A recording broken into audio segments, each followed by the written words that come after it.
Hello बच्चों, क्या हालचाल, कैसे हो। आज का हमारा टॉपिक है अल्टरनेटिंग करंट। शुरू करने जा रहे हैं। आज बिल्कुल बेसिक बातें पढ़ेंगे। अल्टरनेटिंग करंट, अल्टरनेटिंग वोल्टेज होती क्या है, आरएमएस करंट क्या होता है, एवरेज करंट क्या होता है, और बाई चांस कभी कभी इनके ऊपर छोटे छोटे क्वेश्चन बन जाते हैं। आज हम वो डिस्कस करेंगे। नेक्स्ट लेक्चर में हम लोग पढ़ेंगे एसी सर्किट में, अल्टरनेटिंग करंट के सर्किट में अगर रेजिस्टेंस हो, इंडक्टर हो या कैपेसिटर हो तो क्या होता है, ये सब बातें नेक्स्ट लेक्चर में। आज बिल्कुल बेसिक पढ़ने जा रहे हैं। चलो स्टार्ट करते हैं, टाइम वेस्ट नहीं करना हमें। सबसे पहली बात करती है एसी अल्टरनेटिंग करंट क्या होता है। Magnitude changes continuously and direction changes periodically. मतलब अल्टरनेटिंग करंट एक ऐसा करंट होता है जिसका मैग्नीट्यूड तो लगातार चेंज होता रहता है, हर पॉइंट पे बढ़ा, मैक्सिमम डिक्रीज, लेकिन डायरेक्शन एक फिक्स टाइम के बाद चेंज हो रही है, रिवर्स फिर रिवर्स, फिक्स टाइम के बाद चेंज हो रही है। बात समझ में आ गई इतनी, ठीक है। अब इसको साइन या कोस फंक्शन से रिप्रेजेंट करते हैं। जनरली हम साइन यूज करते हैं, I equal to I M sine omega T या I equal to I naught cos omega T. ये आई एम भी कर सकते हैं, मैक्सिमम आई नॉट या आई एम एक ही बात है। जनरली साइन लेके चलते हैं। वैसे ही वोल्टेज E या V M sine omega T, किसी किसी बुक में E भी होता है, कंफ्यूजन नहीं होना चाहिए, एक ही बात है, ठीक है। This is maximum voltage, this is maximum current. Maximum current voltage समझ में आ गया, कॉस फंक्शन। यहाँ ओमेगा जो होता है वो होता है 2 पाई न्यू। न्यू होती है फ्रीक्वेंसी, समझ में, 1/t, omega 2 pi by T. मेरे ख्याल से बात समझ में आ गई। छोटी छोटी बातें आपके सामने हैं, क्या चीज़ क्या होती है, इसकी टर्म में हम इसको यूज करने वाले हैं, ठीक है। मान लो यहीं से क्वेश्चन बन जाए, I equal to 0.5 sine 2 pi T, ठीक है। तो बताओ मैक्सिमम करंट एंड फ्रीक्वेंसी कितनी होगी बताओ। तो इसको कंपेयर कर दो, I equal to I M sine omega T. तो आई एम कितना है 0.5, मैक्सिमम करंट पता लग गया। ओमेगा कितना है 2 पाई, ओमेगा क्या होता है 2 पाई न्यू। तो ओमेगा तो हमारे पास आ गया, 2 पाई से 2 पाई, फ्रीक्वेंसी आ गई 1। मैं जस्ट एग्जांपल दिया है, तो ऐसा सवाल आ जाए तो भी हम लोग कर सकते हैं। बेसिक्स पता लग गया मुझे क्या है इसका, ठीक है भाई। अल्टरनेटिंग करंट या वोल्टेज क्या होती है, मैग्नीट्यूड लगातार चेंज होता है, करंट पीरियडिकली चेंज होता है। दूसरा, अल्टरनेटिंग करंट या वोल्टेज में फ्रीक्वेंसी होती है ओमेगा, लेकिन डीसी करंट में फ्रीक्वेंसी नहीं होती, ठीक है। डीसी करंट सीधा होता है, सीधा। आईओटी का ग्राफ क्या आएगा, सीधा, ठीक है। इसके बाद देखो, मीन और average value of alternating current. Derivation आपने कर रखा है, मैंने करवा रखा है आपको। मीन और एवरेज वैल्यू क्या होगी, इसको लिखेंगे आई मीन या I average is 0 for full cycle. Full cycle क्या होती है ये, तो जितनी मीन वैल्यू पॉजिटिव में आएगी उतनी नेगेटिव में आएगी, टोटल क्या हो जाएगी 0। For half cycle, half cycle में अगर निकालें तो आई एवरेज आता है 2im by pi. 2 by pi को अगर मैं सोल्व करता हूँ, ये आता है 0.637। इसका मतलब क्या हुआ, average value of current for half cycle 63.7% हो गया मैक्सिमम करंट का। मैक्सिमम करंट क्या होता है, दिस इज आई मैक्स, तो इसका 50% से ज़्यादा है। बात समझ में आ गई। एक नंबर में सवाल आ सकता है, कितना हो सकता है, तो इतना मैं बता सकता हूँ। फुल साइकिल के लिए क्या होता है 0, एक नंबर में सवाल बन सकता है, ठीक है बेटा। अगर आपसे कह दें कि भाई करंट 2 एम्पियर है, कुछ टाइम बाद करंट 3 एम्पियर है और उसके बाद 5 एम्पियर है, बताओ एवरेज करंट क्या होगा। तो ऐसा सवाल आ जाए, तीनों को जोड़ दो, 3 से भाग कर दो, 5 8 10, 10/3। एवरेज करंट कितना आ गया 10/3 एम्पियर। क्या मेरी बात समझ में आ गई? ठीक है भाई, तो एवरेज करंट मैं इस टाइप से निकाल सकता हूँ। इसके बाद एक अच्छा सवाल इंटीग्रेशन का भी बन जाता है एवरेज करंट के ऊपर। अच्छा, ये मैंने करंट बताया था, वोल्टेज भी निकालनी हो एवरेज, तो बात वही है 2/पाई VM 0.637 VM, बात वही है ना, 63.7% ऑफ VM। ठीक है, find average value of V की वैल्यू निकालो फॉर टाइम t = 0 से t = π/ω, ये दे दिया। तो एवरेज निकालने का मतलब क्या है? एवरेज का मतलब टोटल वोल्टेज बटे में टोटल टाइम, क्योंकि टाइम के अकॉर्डिंग निकालना है। तो एवरेज का फॉर्मूला ये भी बन सकता है, V dt टाइम के अकॉर्डिंग 0 से π/ω, और टोटल टाइम ये करें क्या, V की value V = Vm sin ωt dt 0 से π/ω, dt का इंटीग्रेशन t 0 से π/ω। इतनी बात समझ में आ गई।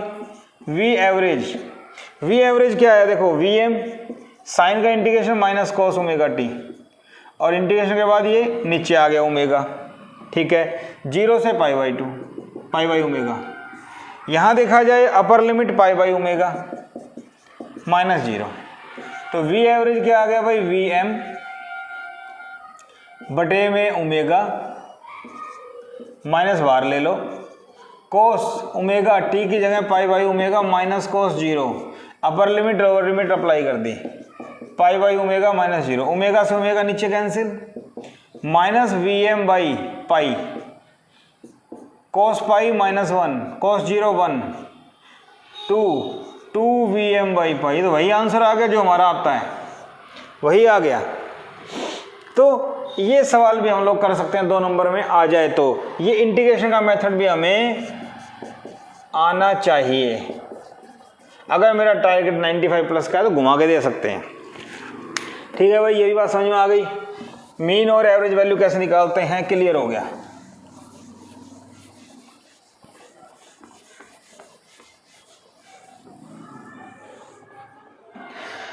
इसके बाद देखो, मीन वैल्यू फुल साइकिल की निकल नहीं सकती, हाफ साइकिल की कम आती है 63.5। तो लोगों ने सोचा कि भाई ऐसे तो करंट की वैल्यू कम आ रही है, आरएमएस करंट निकालते हैं, रूट मीन स्क्वायर। आरएमएस क्या होता है? Root mean square. मतलब क्या हुआ? सभी करंट का स्क्वायर कर दो। देखो ऐसे साइकिल है, पॉजिटिव नेगेटिव, तो सभी का स्क्वायर कर देंगे तो नेगेटिव का स्क्वायर भी पॉजिटिव हो जाएगा।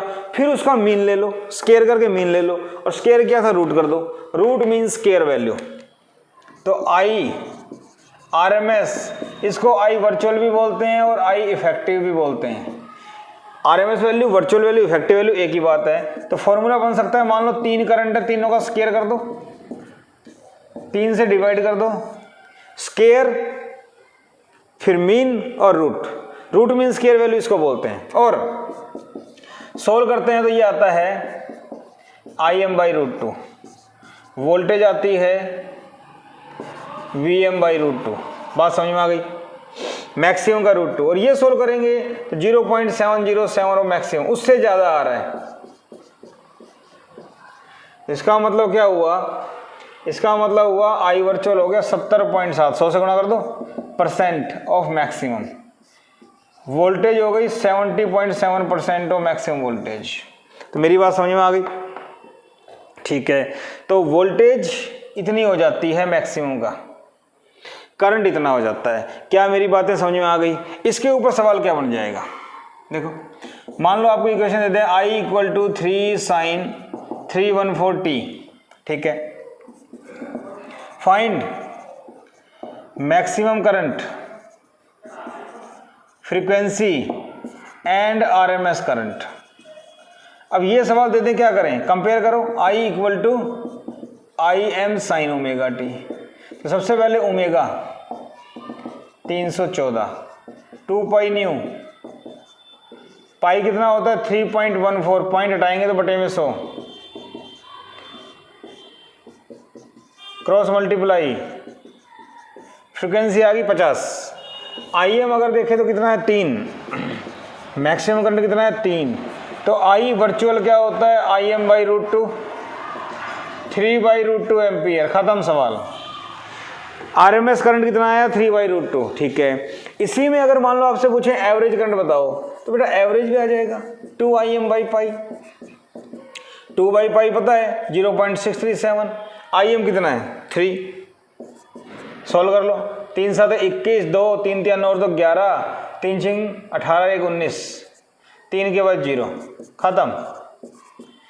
एवरेज करंट आया 1.9 और RMS चेक करना है 3 डिवाइड बाई 1.4, 30/14, 15/7, 7 दूनी 14, 1, तो RMS करंट 2.1 आ रहा है, ये 1.9 आ रहा है, इसका मतलब RMS ज़्यादा है। देखो हमने थोड़ा सा कंपेरिजन भी कर दिया।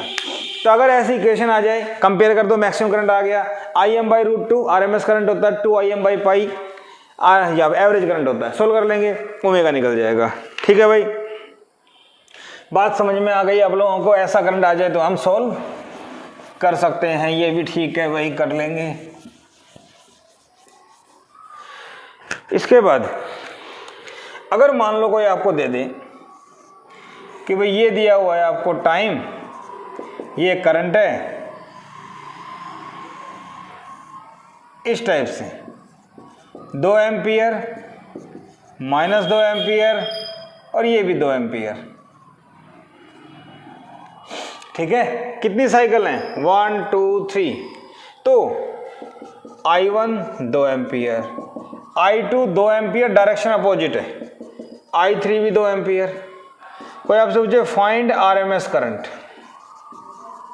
तो बेटा RMS करंट क्या होता है I virtual, I1 square, I2 square, I3 square बटे में 3,